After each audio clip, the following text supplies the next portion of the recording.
Assalamualaikum Sobat Football United. Ringan amatiran ala gue ya, Ruben Amorim tinggal menunggu waktu saja menurut gue diresmikan. Dan seperti gue katakan, perkiraan gue, mungkin gue bisa salah ya, ketika gue bikin video ini mungkin dia akan baru bisa melatih setelah atau sekitar international break. Yang ramai juga dibicarakan yaitu bagaimana ada sesuatu yang berbeda yang akan dibawa oleh Ruben Amorim dari sisi formasi ya, dimana dia ini adalah penganut 3 back, 3-4-3 atau 3-4-2-1. Ini taktik formasi yang digunakan oleh Ruben Amorim di Sporting Lisbon dan sukses.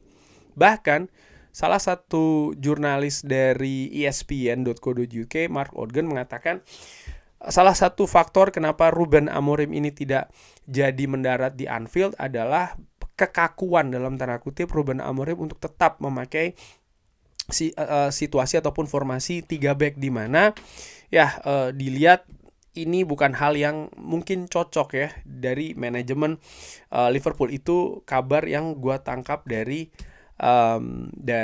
Mark Odgen. Nah, sekarang di Manchester United, bagaimana nih kira-kira situasinya dengan formasi 3-4-3 atau 3-4-2-1?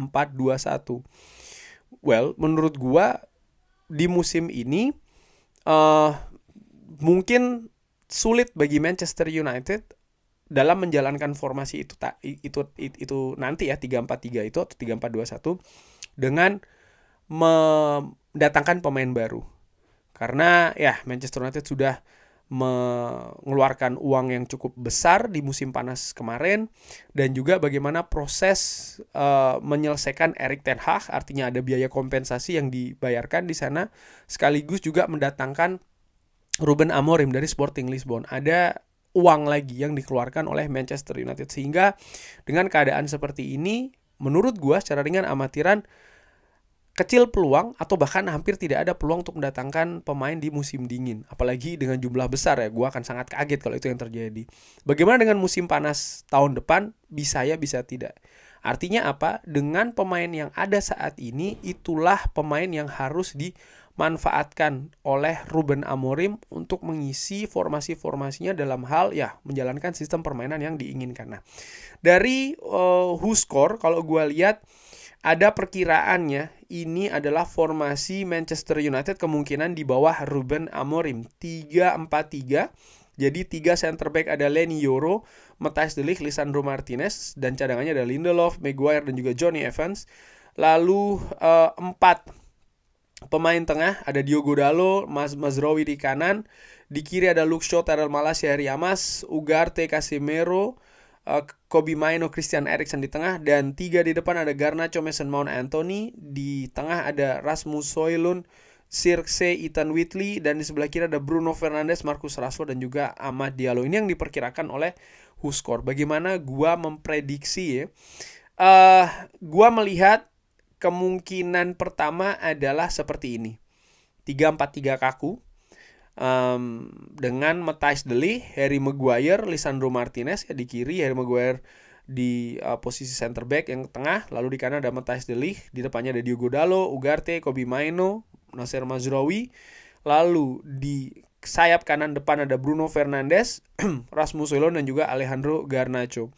Nah, di formasi ini tentu saja ada menurut gue ada hal yang juga jadi keraguan ya bagi gue, misalnya Matthijs de Ligt. Karena gue ingat di Piala Dunia Qatar, Louis van Gaal ini juga memakai sistem 3 back, dan Matthijs de Ligt ketika itu dianggap tidak cocok, tidak berhasil untuk menempati center back sebelah kanan. Akhirnya diberikan kepada Juran Tiber kalau tidak salah, sehingga mungkin bisa jadi Matthijs de Ligt akan ditempatkan justru di tengah ya, menjadi center back yang paling center. Lalu juga situasi Bruno Fernandes misalnya, tapi menempatkan Bruno Fernandes di sayap kanan ini juga bukan merupakan hal yang baru. Bruno Fernandes memiliki kompetensi yang bagus, dia bisa ditempatkan di banyak posisi, sehingga salah satu kemungkinannya menurut gua akan menjadi seperti ini juga nih, salah satunya. Tidak memakai 3-4-3 tapi 3-4-1-2. Menurut gue seperti itu. Kenapa? Bruno Fernandes. Gue menilai Bruno Fernandes, posisi dia paling bagus ada di belakang striker.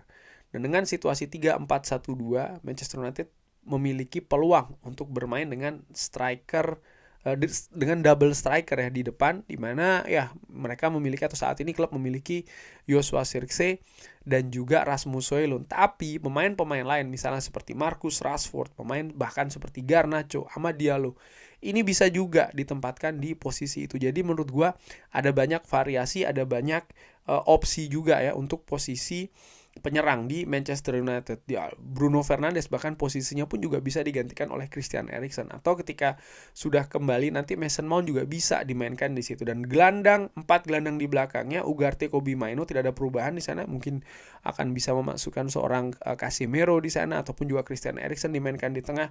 Kanan kiri Dalot dan juga Mazraoui. Ketika Luke Shaw nanti bisa kembali, yang kabarnya memang sedang ada sedang ada kemunduran ya terkait dengan recovery-nya, ataupun juga Tyrell Malacia. Luke Shaw sih menurut gue ini seharusnya menjadi posisi yang bagus bagi Luke Shaw.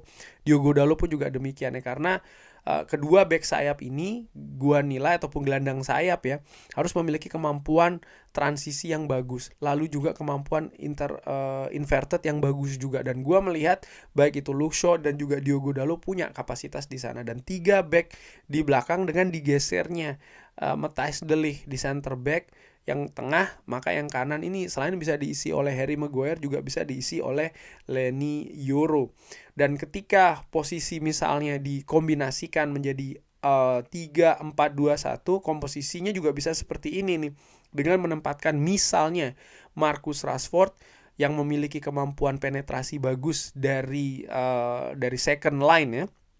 Ini ditempatkan di belakang striker. Dia bisa bergerak untuk menusuk, apakah itu atau melakukan penetrasi, apakah itu melebar ataukah langsung menusuk ke jantung pertahanan sebelah tengah, dengan menempatkan Rasmus Højlund, Rasmus Højlund di depan. Dan gue juga menilai Joshua Zirkzee memiliki juga kompetensi untuk dimainkan di sana nih, artinya di posisi dari Marcus Rashford ya.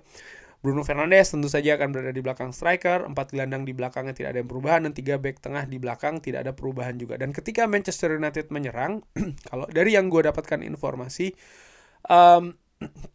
Ruben Amorim ini sering memakai situasi 3-2-5. Jadi ada 3 back tetap di belakang, lalu 2 gelandang bertahan ya, tentu saja mereka akan lebih tinggi, dan ada 5 pemain yang memenuhi sepertiga akhir dari pertahanan lawan.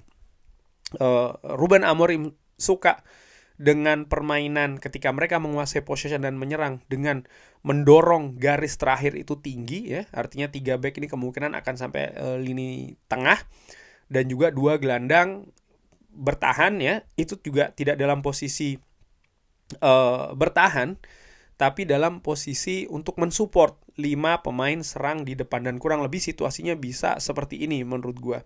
Ataupun juga bisa seperti ini dengan misalnya menempatkan Joshua Zirkzee di depan. Tentu saja Joshua Zirkzee, jika dibandingkan dengan seorang Marcus Rashford, Joshua Zirkzee memiliki keunggulan bola-bola atas ya.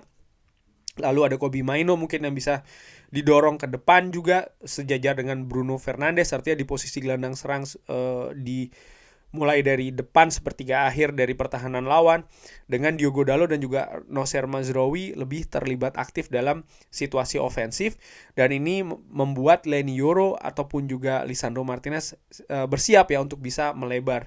Dan posisi dari Matthijs de Ligt sendiri ini nantinya akan mendapatkan backup dari seorang Manuel Ugarte seandainya memang ada bola lepas untuk mengantisipasi counter ataupun transisi cepat dari pihak lawan. Nah, itu tadi situasi-situasi ya dari formasi yang mungkin akan bisa diterapkan oleh Ruben Amorim paling tidak dari musim ini sampai dengan akhir nanti, karena gua belum melihat atau memperkirakan tidak akan ada pergerakan ya di bursa transfer musim dingin nanti. Baru kemungkinan akan di musim panas. Itu pun juga baru kemungkinan, melihat situasinya seperti apa. Karena sekali lagi dari sisi biaya, pengeluaran klub ini sudah cukup besar musim ini dengan pemain yang didatangkan di musim panas kemarin dan juga pergantian manajer. Nah, strategi sendiri dari apa yang diterapkan Ruben Amorim di Sporting Lisbon, Ya dia suka pemainnya ini terus bergerak ya, dia suka pemainnya ini untuk memiliki jarak yang tidak terlalu jauh satu sama yang lain, jadi betul-betul rapat, dan ini memudahkan misalnya ketika memegang possession atau ketika possession itu lepas untuk menghindari adanya space yang terlalu luas ya di daerah sendiri, terutama ketika harus mengantisipasi counter attack ataupun transisi dari bertahan ke menyerang dari tim lawan. Nah, menurut gua dari model permainan seperti ini ada satu hal kunci besar ya, yaitu adalah fisik. Karena ya pemain dituntut secara otomatisnya akan melakukan pergerakan yang sangat aktif dan juga cair hampir di setiap pertandingan. Lalu juga bagaimana menurut gua situasi dari dua pemain tengah sayap atau back sayap katakanlah seperti itu, pemain tengah sayap ya.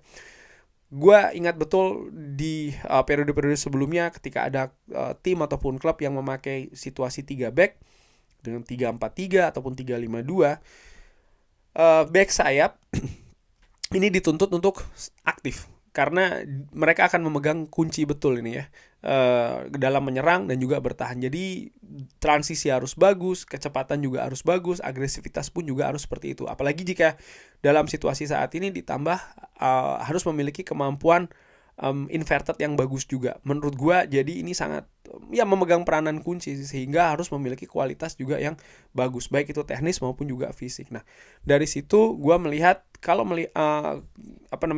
situasi saat ini di Manchester United, tentu saja ada Nocer Mazraoui, ada juga Diogo Dalot, bisa juga Lisandro Martinez, dan menarik untuk menantikan pemain misalnya seperti Tyrell Malacia yang kabarnya juga akan segera kembali ya kan. Ini menjadi faktor kunci bagi pemain-pemain seperti Tyrell Malacia ataupun juga Luke Shaw. Ketika mereka tidak bisa bermain dengan sistem ini, maka kemungkinan besar musim panas ke depan mereka akan selesai. Manchester United di musim panas nanti, walaupun gue perkirakan tidak akan terlalu aktif, tapi tidak berarti mereka tidak melakukan kegiatan transfer sama sekali, hanya saja melakukan transfer yang sangat terbatas. Dan menurut gue musim ini sampai dengan nanti ya, di musim panas tahun depan, ini juga menjadi periode transisi. Artinya ada banyak adaptasi yang harus dilihat, sekaligus juga evaluasi, terutama dari Ruben Amorim melihat sistem yang ingin diterapkan dengan skuad saat ini yang ada. Mana-mana pemain yang bisa masuk ke dalam sistemnya ataupun pemain yang tidak bisa. Dan menurut gua kunci utama ada pada ini nih, sayap pemain sayap di kanan dan kiri, artinya back sayap kanan dan kiri. Diogo Dalot mungkin aman ya, tapi Nocer Mazraoui mungkin, Luke Shaw dan juga Tyrell Malacia, serta pemain-pemain lain juga sih seperti itu menurut gue. Jadi ini merupakan evaluasi nomor 1 ya dari situasi formasi baru yang akan diterapkan oleh Manchester United. Terakhir kali ada manajer yang menerapkan 3 back dari awal ya, artinya memang pakemnya akan 3 back. Karena misalnya di zaman Ole Gunnar Solskjaer pernah juga dimainkan 3 back, tapi situasional menurut gue ya, bukan dari awal ingin 3 back, tapi yang ingin 3 back dari awal setelah era Sir Alex Ferguson itu adalah Louis van Gaal. Louis van Gaal pada saat itu memakai pakem 3-5-2 karena menurut dia atau apa yang dia inginkan adalah memenuhi lini tengah dari permainan. Dan dia berpikir pada saat itu ya kalau Manchester United bisa memenuhi lini tengah, mereka memiliki peluang yang bagus. Tapi pada saat itu transisinya tidak berjalan mulus ya, sempat membosankan permainannya, boring-boring juga kan, boring-boring Man United kan pada saat itu. Artinya ya mungkin akan butuh waktu, butuh proses juga bagi Ruben Amorim ini untuk bisa membawa sistem ataupun formasi yang tidak biasa ya di Manchester United. Mungkin di tim-tim lain seperti Chelsea, mereka juga sempat bermain dengan situasi ini dengan Thomas Tuchelnya. Tapi dengan Manchester United ya paling tidak ya terakhir kali ketika zamannya Louis van Gaal sih, dan pemain-pemain dari zaman Louis van Gaal yang saat ini masih berada di Manchester United ini kan tidak banyak, hampir sangat sedikit sekali. Jadi menurut gua ya akan membutuhkan waktu. Semoga waktu itu tidak lama. Salah satu kuncinya tentu saja ada di pre-season sebenarnya. Cuman ya pre-season sudah berlalu untuk musim ini. Ya kita lihat akan seperti apa. Tapi bagaimana menurut Sobat Football United? 3-4-3, 3-4-2-1 atau 3-4-1-2 dari Manchester United, siapa-siapa saja komponennya? Silahkan drop di kolom komen. Terima kasih sudah menyaksikan. Jangan lupa like, sholat, dan juga subscribe. Wassalamualaikum warahmatullahi wabarakatuh. Thank you.